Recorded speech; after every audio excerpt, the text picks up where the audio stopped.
Dinas Pemadam Kebakaran dan Penyelamatan Kota Depok kembali melaporkan dugaan korupsi di tempatnya bekerja ke Kejaksaan Negeri Depok. Sandi datang bersama kuasa hukumnya dengan membawa sejumlah barang bukti. Kali ini, ia melaporkan dugaan korupsi terkait pengadaan dan perawatan sarana dan prasarana penunjang operasional di tempatnya bekerja.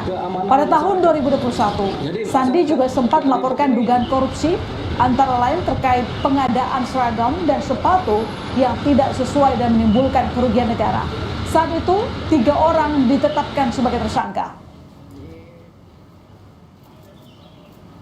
Dengan fakta saya tidak mempermasalahkan tentang semua pengadaan alatnya. Itu pengadaannya sudah ada, akan tetapi fakta lapangan dibagikan atau tidaknya, semua kami anggota lapangan siap jadi saksi, ya. Terus anggaran perawatannya kami siap jadi saksi juga semua. Tinggal jawab ya atau tidak kok, semua anggota honorer sudah siap semua.